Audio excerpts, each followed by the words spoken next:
I'm Jake. The gospel I preach is not my own. I don't preach myself. I don't preach to condemn.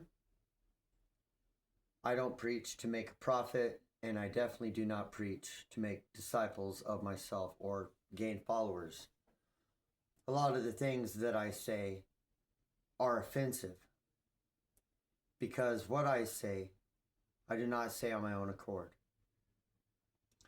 The gospel of Christ is what I preach.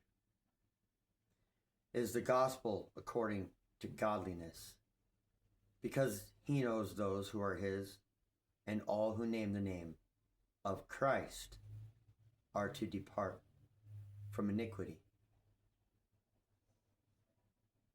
I don't interpret the Bible interprets itself. The Holy Spirit is the spirit of revelation, and it's he that teaches me what I should say. I obey the conviction of the Holy Spirit. The gospel of Christ is an offense. It's not the gospel of once saved, always saved. It's not a works gospel because salvation is not earned. It is not the gospel of baptisms. It's not the gospel of prosperity. It is not a once saved, always saved gospel. It is not a sinless perfection gospel.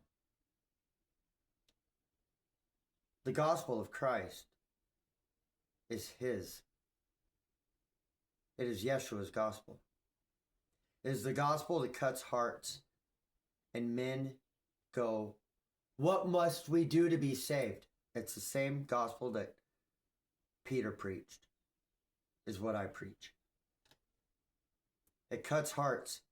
It shines a light on the dark, and it exposes those things. And that's why people hate it. I preach what Christ preached. Be perfect as your Father in heaven is perfect. Be holy, for he is holy. Doesn't mean that you go, "I'm perfect," or "I'm better than you," or "I have the right gospel, you don't." The gospel I preach is not conceited. It's humble. It's in submission to the Spirit. It's not in submission to the flesh, but the Spirit. We are to obey Christ. It's not a matter of works. It's not a matter of earning. It's a matter of obedience. Because Christ will say, "Why do you call me Lord, Lord, and do not do as I say? I do not know you. Depart from me, you who practice lawlessness." It is the gospel that builds its house on the rock, not the gospel on sand.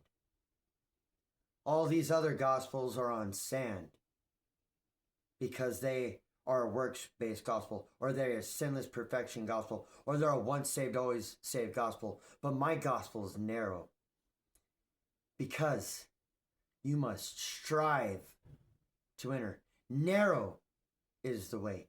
Difficult is the way. Many are called, few are chosen. It is a hard route. And without denying yourself, crucifying yourself, putting to death that old man on that cross, you won't enter. You must allow your heart to be cleansed through the washing, regeneration, and renewing of the Spirit. You must cleanse your mind from the washing and regeneration. You must renounce, rebuke, and cast aside every evil thought that exalts itself against the knowledge of God. It is the gospel of godliness. And you are to come under submission in obedience and in humility and bear fruit, love, joy, peace, long-suffering, kindness, goodness, gentleness, faithfulness, self-control. We're to not be biting and devouring one another. We should find peace with everybody. If they do not receive the gospel according to godliness or will not hear you, then they're under the spirit of error. Because sin hardens the heart and it darkens your understanding. The soul that sins will die. I do not practice sin. I don't make a practice of sin. I do keep the Sabbath holy. I don't celebrate pagan holidays, especially birthdays. I don't do any pagan holiday. I don't mind getting my wife some flowers for Mother's Day or holding my wedding anniversary because that was sanctified by God. But all these other things are just foolishness. Arguments over baptisms, arguments over kosher, non-kosher. The works of the law and the rituals and all the many cleansings and all that stuff, Christ put to death. And the 10 Commandments are not done away with. Not one dot or tittle shall by any means pass from the law till all is fulfilled. Christ did fulfill the law, and he is fulfilling everything to come in these last days. Everything is coming to fulfillment.